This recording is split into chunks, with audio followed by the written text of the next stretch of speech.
The palace alarms began as a polite chime. Then they decided politeness was overrated. Scarlet light spilled across the vaulted ceilings of the imperial corridor, reflecting off gold-veined marble and shimmering banners that depicted centuries of conquest, diplomacy, and very expensive interior design. Servants froze mid-step. A hovering cleaning drone quietly bumped into a column and pretended it meant to do that. Seal the east wing. He's heading toward the diplomatic sector. How does he keep bypassing biometric locks? He's 6. He's a royal 6, another guard muttered darkly. Through the chaos ran the royal child, barefoot, silver hair wild, ceremonial sash trailing behind him like a comet tail. Prince Kale of the Aurelian Empire did not run like a fugitive. He ran like an explorer discovering the thrilling possibility that consequences might be optional.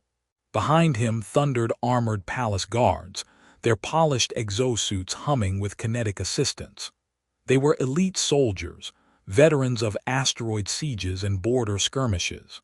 And they were being outmaneuvered by someone who still needed help tying his boots. Kale skidded around a corner and darted straight into the diplomatic wing, a place of hushed voices and interstellar etiquette. A place where even arguments were required to bow before speaking. A tall human man standing near a crystalline sculpture looked up just in time to see a blur of small royal panic heading directly at him. "Excuse," Kale collided with him and wrapped both arms around the man's coat. The human staggered, regained balance, and blinked down at the small figure clinging to him like a determined accessory. "Ah," he said calmly. "I assume this is not the guided tour." Prince Kale pressed his face into the human's side. "Don't move." The human considered this. "That sounds like advice usually given to me by people holding weapons." Footsteps pounded closer. 3 imperial guards burst into the corridor, weapons drawn but pointed carefully at the floor. They stopped as if an invisible wall had slammed into them, because the prince was hiding behind the human. Not behind a throne, not behind a statue of his grandmother, behind a human. "Your Highness," the lead guard said carefully, "please release the ambassador." "I'm not," Kale replied from somewhere within the folds of the coat. "I'm hiding." "Yes, we can see that." The human lifted one eyebrow. "Ambassador Elia's ward, actually. I assume this is a cultural exchange." The guards looked deeply uncomfortable. "Ambassador Ward," the lead guard said stiffly, "please step aside. The prince is not authorized to conduct unscheduled diplomatic maneuvers." "I am conducting survival," Kale announced. Elias glanced down. "That does sound important." Another alarm tone shifted pitch, now less frantic and more annoyed. The corridor lights flickered once, then stabilized. From the far end of the hall came a new presence. She did not run. She walked. The guards straightened immediately, helmets retracting with a hiss. Queen Sarilith entered the corridor with the quiet force of a solar flare disguised as grace. She looked almost human, tall, poised, luminous skin that caught the light like faint starlight. But her ears were long and elegantly curved, tapering upward beyond her silver hair. They marked her lineage clearly. They marked her as not of Earth. Her gaze swept the scene once, her son clinging to a human. 3 of her finest guards looking as if they had just lost a battle to a houseplant. "Kale," she said softly. The prince did not move. Elias inclined his head. "Your Majesty, I assure you I did not request to be used as cover." "I am aware," Sarilith replied. Her eyes settled on her son. "Would you care to explain?" There was a pause, then a muffled voice. "They said I couldn't go to the observatory because it's restricted during negotiations." "It is," she agreed. "I wanted to see the wormhole stabilizer. You reprogrammed the stabilizer last week. It was slightly inefficient." One of the guards coughed. "He improved it by 12%. Sarilith did not look at the guard. Kale peeked around Elia's coat, silver eyes bright. "They said humans don't understand stellar architecture." Elias blinked. "That seems optimistic." Kale's grip tightened. "I wanted to show him." Sarilith's gaze shifted to Elias fully now. "You are here to negotiate trade corridors." Yes, Your Majesty, and yet you have been selected as a structural demonstration. It appears I have been promoted.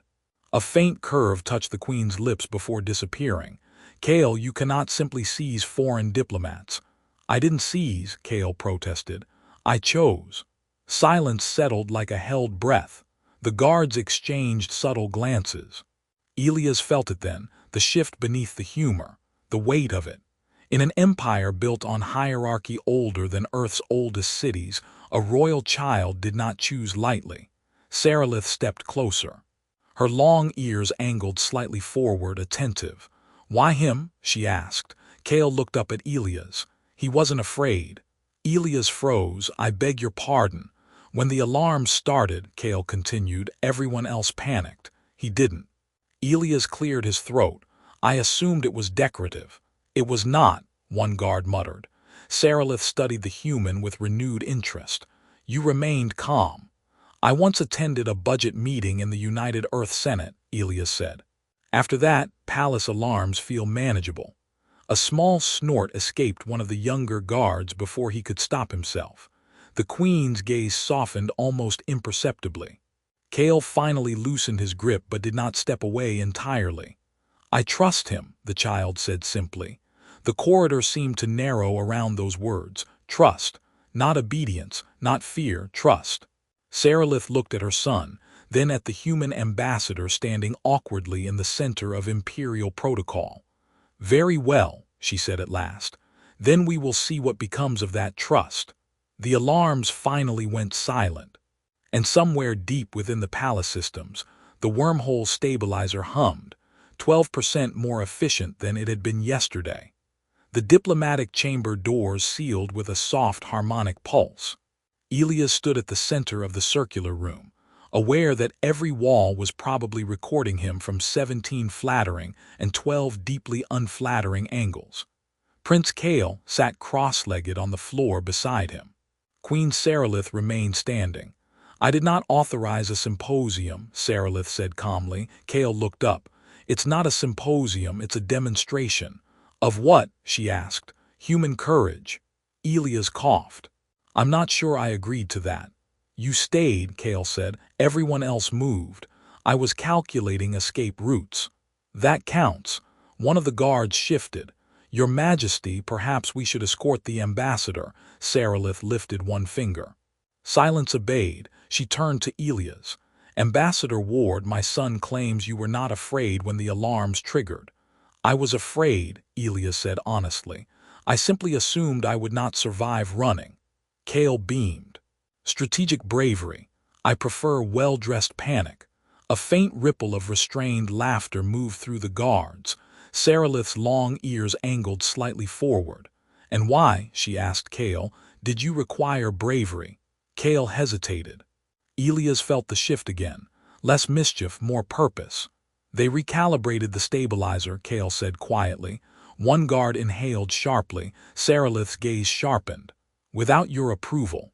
"They lowered the containment threshold," Kale continued. "They're preparing for higher mass transit." "That is the purpose of a wormhole," Elias offered gently. Kale shook his head. "Not that high." The room stilled. Elias straightened. "Define high." Kale looked at his mother. "Dreadnought class." The guards exchanged glances. Sarilith's voice remained calm. "Those ships are defensive." Kale's eyes flashed. "They're armed with stellar lances." "That is standard. Not near Earth's corridor." Elias felt his stomach drop. "I was not informed of any dreadnought deployment," he said carefully. "You were not meant to be," a guard muttered. Sarilith silenced him with a look. Kale stood now, small but unyielding. "Their increasing power draw from the outer ring, I checked." "You accessed restricted channels again," Sarilith said. "They were poorly encrypted." Elias blinked. "He's 6. "He's royal," Sarilith replied. Kale turned to Elias. "If they push that much mass through the corridor, your trade routes destabilize. Your planet loses gravitational buffer priority." "That would cause orbital drift," Elias said slowly. "Yes." "That would cause panic." "Yes." "That would cause budget meetings." Kale frowned. "Are those worse than orbital drift?" "Arguably." One guard almost smiled. Sarilith's voice grew quieter. Kale, you do not run through my palace because of policy disagreements. I ran because they wouldn't listen, he said. To whom? To me. Elias folded his hands behind his back. Your Majesty, with respect, the prince may have identified a legitimate diplomatic concern. You presume much, she said. I do, he admitted. But if dreadnoughts transit near Earth's corridor without disclosure, our alliance fractures. Kale nodded eagerly. Exactly. Sarilith looked between them. You chose him, she said to her son, because he would listen. Kale hesitated. No, he said, because he wouldn't kneel. The words landed heavily. The guard stiffened. Elias blinked. I beg your pardon. You bowed, Kale clarified. But you didn't kneel. Sarilith's gaze flicked to Elias. It is not Earth custom to kneel during negotiations, Elias said evenly. We prefer eye contact. And you were not intimidated, Sarilith said. I was deeply intimidated, he corrected. I simply refused to collapse aesthetically. A guard failed to suppress a short laugh. Kale crossed his arms. The council members kneel before they speak. They agree before they think. Sarilith's expression shifted, subtle but real. You accuse my council of cowardice. I accuse them of being boring. Elias coughed to hide a smile. Sarilith stepped closer to her son. You understand the weight of what you imply. Yes, and you still ran. Yes. Silence stretched. Elias spoke carefully. Your Majesty, perhaps we are confronting two issues, one strategic, one parental. A guard choked. Sarilith did not look at Elias. Continue, she said. If the prince's calculations are correct, increasing stabilizer threshold risks destabilizing allied systems. They are projections, a guard objected. So is every war plan, Elias replied mildly. Kale grinned. Sarilith's long ears tilted slightly back, thoughtful. You access the outer ring data yourself, she asked her son. Yes, and recalibrated it last week. Yes, to improve efficiency. Yes, without destabilizing the corridor. Yes, Sarilith turned to the guards. Confirm. One guard activated a wrist display. The prince's adjustments improved energy distribution by 12%. No structural compromise detected. And the council's recalibration. The guard hesitated. Projected strain increase, 7%. Elias exhaled slowly. 7% near a populated trade lane is not negligible. Kale looked at his mother. I didn't want him to think we were lying. Sarilith's gaze softened. You feared the appearance of deception. Yes, and so you created chaos in my palace. I preferred dramatic emphasis. Elias muttered, runs in the family, I suspect. Sarilith's eyes flicked to him briefly, then she faced her son fully. You will not flee the guards again. Kale opened his mouth. You will request audience. They would deny it. Not now, she said. Silence. Kale studied her. You'll review the stabilizer. I will review the stabilizer. And the dreadnoughts. I will reconsider deployment proximity. Kale's shoulders lowered slightly. Elias felt tension ease from the room like pressure venting from a sealed chamber. Sarilith turned to him. And you, Ambassador Ward. Yes, Your Majesty, you will join the review. I will. You were chosen. Kale nodded firmly. By me. Elias sighed. I should have run. You said running reduces survival probability, Kale reminded him. That was before I was recruited into galactic infrastructure oversight. Sarilith allowed the faintest hint of amusement. Consider it an expansion of your portfolio. The doors unsealed with a quiet tone. The crisis had not vanished. The stabilizer still hummed. Dreadnoughts still waited in distant orbit. But for the moment, a small royal child stood between empire and escalation. And this time, he was not alone. The stabilizer core pulsed beneath the palace like a restrained star. Elias stared at the holographic projection rotating above the circular console. I would like to officially state, he said, that on Earth, 6-year-olds are not permitted to adjust interstellar infrastructure. Kale stood on a hovering platform to reach the controls. That seems inefficient. That seems safe. Safety is relative, Kale replied. Structural collapse is unsafe. Optimization is responsible. Sarilith stood opposite them, hands folded behind her back. "Begin," she said. The projection expanded, revealing concentric gravitational rings, energy conduits, and transit vectors stretching toward distant systems. Kale pointed. "Here, outer ring modulation increased by the Council." Elias squinted. "That spike looks aggressive." "It is compensating for dreadnought mass," Kale said. A counselor's hologram flickered to life beside them. Counselor Varanth looked profoundly displeased. "The adjustment is within acceptable tolerance." 7% strain near Earth's corridor is not acceptable, Elias replied. "It is survivable." "So is falling downstairs," Elias said. "We still avoid it," Kale grinned. Varanth's eyes narrowed. "The dreadnoughts are precautionary." "Against whom?" Elias asked. "Potential instability." "You mean us," Elias said lightly. "We mean unpredictability." Kale crossed his arms. "Humans are predictable. They argue, they negotiate, they make jokes at inappropriate times." Elias nodded solemnly. "It is a cultural specialty." Varanth ignored him. "The Empire must demonstrate strength." Sarilith's voice cut cleanly through the air. "Strength does not require spectacle. It requires deterrence." Kale tapped the console. The projection shifted, showing a simulation. "Run mass transit scenario," he said. The stabilizer hummed louder. A virtual dreadnought silhouette entered the corridor. Energy levels spiked. Warning glyphs flared. Elias leaned closer. "That fluctuation isn't minor." "It stabilizes," Varanth insisted. The simulation continued. A second ship entered. Energy strain climbed. "Why two?" Elias asked. "Because fleets travel in pairs," Varanth said. Kale looked at his mother. "They didn't disclose that." Sarilith's long ears angled sharply. "Continue," she ordered. A third silhouette appeared. The stabilizer trembled. Energy redistribution cascaded outward. On the projection, Earth's trade lanes flickered. Elias' voice lost its humor. "That's orbital drift." "It corrects," Varanth snapped. "After how long?" Elias demanded. Kale magnified the data stream. 14 hours. 14 hours of gravitational inconsistency near a populated system. Elias said, "That's not a fluctuation. That's a diplomatic incident." Varanth's hologram glitched slightly. "It is theoretical." "So was the last supernova miscalculation," Elias replied. Kale looked up. "I can compensate." Varanth scoffed. "You cannot override fleet mass." "I can redistribute energy through the secondary lattice." "That lattice is dormant, because no one optimized it." Elias folded his arms. "I'm beginning to see a pattern." Sarilith's gaze remained steady. "Demonstrate." Kale's fingers moved quickly. "Prince," Varanth began. "Run secondary lattice activation," Sarilith said. The console chimed. Energy rerouted. The projection shimmered.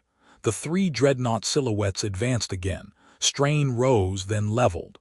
The warning glyphs faded from red to amber. Elias exhaled. "That's significantly less catastrophic." 3% strain, Kale said proudly. Varanth's hologram flickered harder. "This is unauthorized restructuring." "It is effective restructuring," Sarilith replied. "It grants the prince leverage." Kale tilted his head. "I already have leverage. I can access your encryption." Elias coughed to hide a laugh. Varanth looked scandalized. "You breached council encryption." "It was labeled Secure Final 2. A guard made a choking sound. Sarilith closed her eyes briefly. "Counselor," she said calmly, "you will update your security protocols." Varanth stiffened. "The issue remains strategic." "Yes," Sarilith agreed, "it does." She stepped closer to the console. "If dreadnought deployment destabilizes allied systems, then the deployment changes." Varanth's voice hardened. "That signals weakness." "It signals precision," she replied. Elias nodded. "On Earth, we call that not breaking your neighbor's house while building a fence." Kale brightened. "Do humans break houses often?" "Only metaphorically. Usually during budget season." Varanth turned to Elias. "You are not Empire." "No," Elias agreed, "but I am partner." Silence lingered. Sarilith looked at the stabilized projection. Deactivate dreadnought transit through Earth's corridor, she said. Varant's hologram flickered. Your Majesty, reroute through outer vector. That increases travel time. By how much? She asked. Varanth hesitated. 9 hours. Elias smiled faintly. We can survive 9 hours. Kale nodded. 14 hours of orbital drift is worse. Varanth's projection dimmed slightly. Very well. The hologram vanished. The stabilizer's hum softened. Elias leaned back. So. Crisis averted. Kale considered. Partially. You still don't trust us fully, Kale said. Elias met his gaze. Trust takes time. I chose you, Kale insisted. Yes, Elias said gently, and I'm honored. But trust between worlds isn't built in one afternoon. Sarilith watched them quietly. Kale looked thoughtful. Then we build it, he said. Elias raised an eyebrow. With fewer alarms, ideal.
No promises, Kale replied. Sarilith stepped forward. Ambassador Ward, yes, Your Majesty, you remained when my son sought you. I was startled.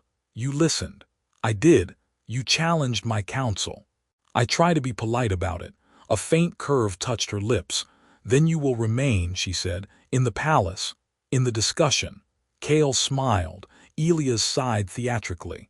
I had a quiet diplomatic career. It was pleasant. Boring, Kale corrected. Yes, Elias admitted. Boring. The stabilizer core pulsed steadily beneath them. 3 dreadnoughts adjusted course in distant orbit. And for the first time since the alarms had sounded, the Empire's future felt slightly less volatile.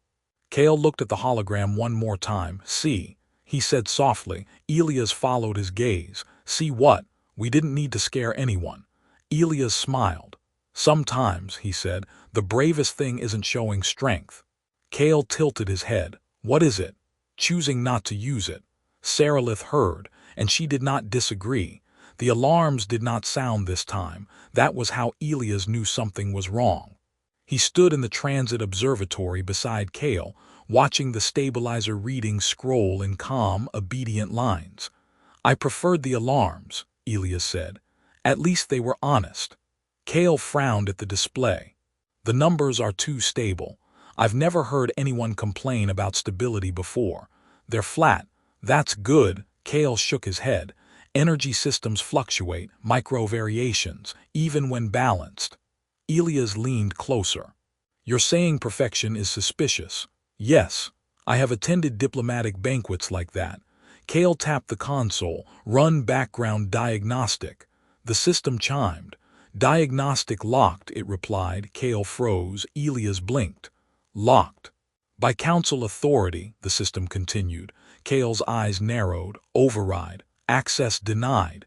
Elias folded his arms. That feels unfriendly. Kale began typing quickly. They're masking something. Maybe they're embarrassed about their passwords again. This isn't encryption weakness, Kale said. It's active suppression.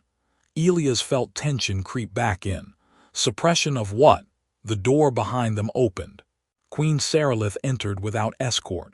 You noticed, she said. Kale didn't look away from the console. They sealed the diagnostics. Yes. Elias turned to her. Your Majesty. The Council believes rerouting the dreadnoughts appears conciliatory, she said calmly. They have chosen a compromise. I dislike compromise already, Elias muttered. Kale finally looked at his mother. What kind? Sarilith held his gaze. They authorized a single dreadnought to pass through Earth's corridor, quietly. Elias stared at her, quietly. It will not destabilize the lattice, she said. Because of the secondary redistribution, Kale whispered. Yes. Elias exhaled slowly. So technically safe. Yes. Politically disastrous. Likely. Kale's hands curled into fists. They're testing him. Testing who? Elias asked. You, Kale said. Elias blinked. I do not enjoy being tested without preparation. Sarilith stepped closer. If Earth does not detect the transit, the Council argues that trust concerns were exaggerated. And if we do detect it, Elias asked, they will say your systems are overly sensitive. Elias stared at the stabilizer projection. That's manipulative. It is politics, Sarilith said. Kale looked furious in a very small, very royal way. They promised to reconsider deployment. They did, Sarilith replied. This is their reconsideration. Elias rubbed his temples. Let me clarify. They send one heavily armed warship through our corridor. If we complain, we appear paranoid. If we don't notice, they claim we overreacted. Yes, Sarilith said. That's clever. It is. It's also rude. Kale nodded firmly. Elias looked at the readings. When does it transit? Sarilith paused. 2 hours. Kale spun back to the console. Then we don't stop it. Elias stared at him. I'm sorry, we let it pass. That seems counterintuitive to everything we just did. Kale's eyes gleamed. We don't stop it, we welcome it. Silence. Sarilith studied her son carefully. Explain. Kale pulled up a new projection. If Earth sensors detect the dreadnought, they prepare defense protocols. Yes, Elias said, but what if Earth broadcasts greeting protocols first? Elias blinked. You want us to wave? Yes. At a warship? Yes.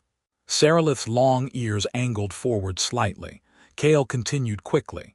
If Earth acknowledges the transit openly and calmly, the Council loses leverage. There's no fear response to exploit. Elias considered. You're suggesting we remove the narrative? Yes. And replace it with hospitality? Yes.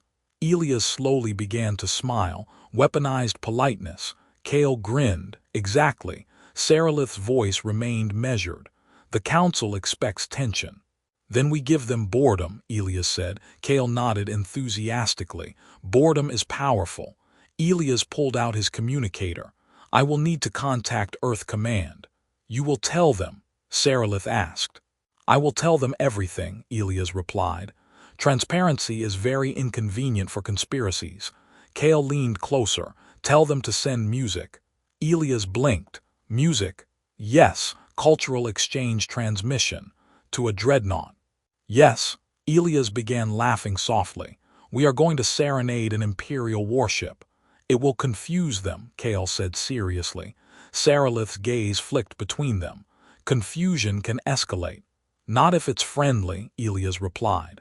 If Earth greets the dreadnought publicly, thanks the Empire for transit coordination and broadcasts a welcome signal, the Council cannot claim intimidation. Kale added, and they cannot claim secrecy. Sarilith considered. You would expose the maneuver. With a smile, Elias said. Silence stretched. The stabilizer pulsed steadily. Finally, Sarilith nodded once. Do it. Elias activated his communicator. Earth Command, this is Ambassador Ward. Static crackled briefly. Ward, we're reading unusual mass signatures near corridor space. Yes, Elias said calmly. We are about to receive a guest. A guest. A large one, armed, very decorative. There was a long pause. Is this a crisis? Only if we panic, Elias replied. Instead, I recommend a welcome broadcast.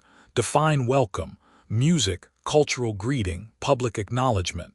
You want us to greet an alien dreadnought with music? Yes. Another pause. Ward, are you well? I am better than usual. Kale whispered, tell them something cheerful.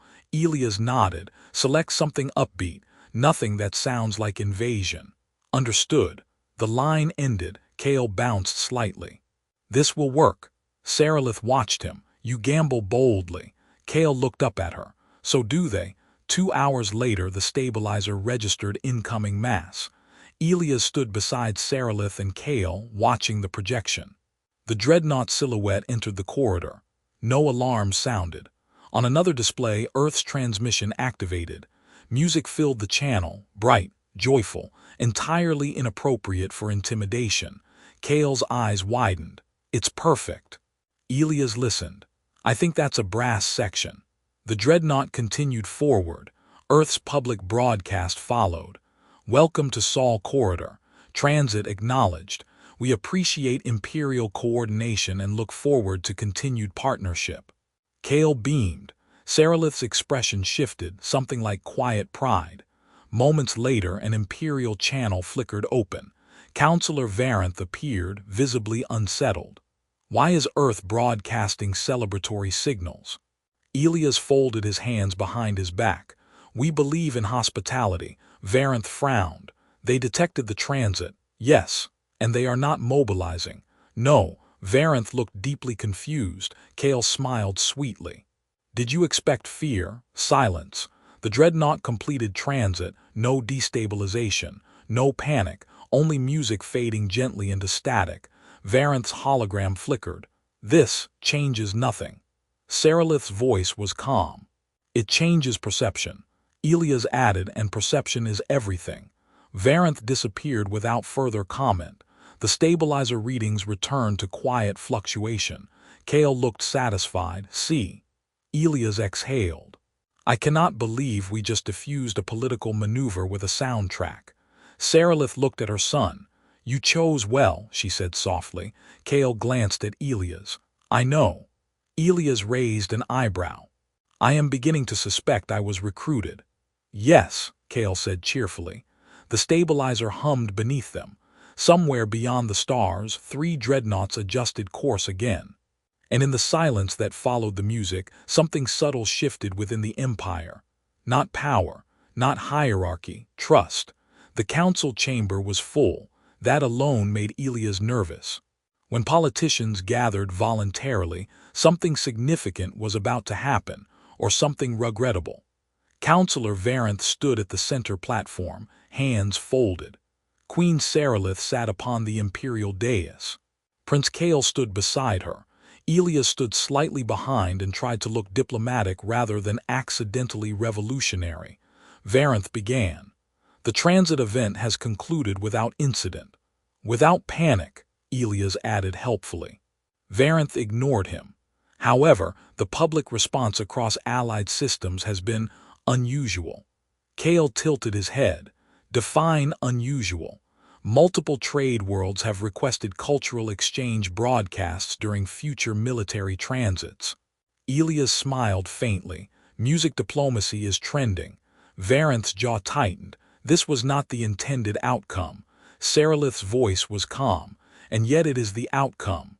A murmur rippled through the chamber. Another counselor spoke. Earth's transparency forced ours. Yes, Sarilith said. That weakens centralized authority. It strengthens alliance stability, she replied. Elias shifted slightly. On Earth, we find that informed partners are less likely to build defensive fleets out of anxiety. Kale looked proud. Varanth turned to the Queen. Your Majesty, the Prince's involvement in infrastructure oversight has disrupted protocol. Kale straightened. Sarilith glanced at her son, then back at the council. Protocol did not detect the destabilization risk, she said, because it was minimal, because it was overlooked. Silence. Elias spoke carefully. If I may, Varanth sighed, you may. I was not chosen because I am powerful, Elias said. I was chosen because I did not kneel. A few counselors shifted uncomfortably. Kale watched him closely. Elias continued, trust cannot be demanded through dreadnoughts. It cannot be maintained through secrecy. It must be chosen. Varanth crossed his arms. And you believe a child understands this better than seasoned leadership? Kale stepped forward before Elias could answer. Yes. The chamber quieted. Kale's voice did not waver. You prepare for war because you fear betrayal. You hide information because you expect deception. You deploy ships to prove strength. He looked around the room. But if you expect fear, you create it. No one interrupted him. You said humans were unpredictable, Kale went on. But they were predictable. They responded openly, calmly. He glanced at Elias. They chose not to escalate. Elias gave a small shrug. Escalation is expensive. A faint ripple of restrained laughter moved through the chamber. Saralith rose slowly. My son ran from the guards, she said, not because he wished to defy authority, but because he believed authority was not listening. Her gaze swept the council. I will not rule an empire that fears listening. Varanth inhaled sharply. Your Majesty, you will integrate the secondary lattice optimization into permanent stabilizer protocol, she continued. You will formalize shared corridor transparency with Earth and allied systems. A counselor protested. That limits strategic flexibility. It increases mutual trust, she replied. Elias added quietly, which reduces the need for strategic flexibility.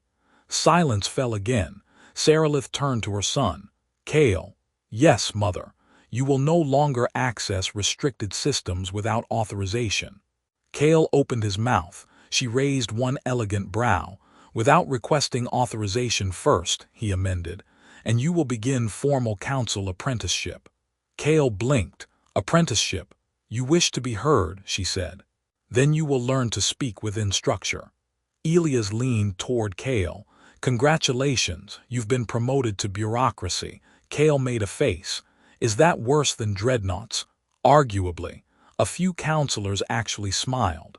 Varanth studied the queen for a long moment. Finally, he bowed, not deeply but fully. As you command. One by one the others followed. The session adjourned. The chamber slowly emptied. Only Saralith, Kale, and Elias remained. Kale exhaled loudly. That was exhausting. That was governance, Elias said. I preferred the alarms. Saralith's long ears angled slightly back in amusement. You handled yourself well, she told her son. I was angry, Kale admitted. Yes, I didn't want to be. Saralith crouched slightly so her eyes met his. Anger is not weakness, but it must be guided. Kale nodded slowly. Elias watched quietly. Saralith rose and turned to him. Ambassador Ward. Yes, Your Majesty. You changed the course of my council. I suggested music, he replied. You stayed, she corrected, when it would have been easier to step aside. Elias considered that. When he ran behind me, he said softly, I realized something. What? Kale asked. I represent Earth, Elias said.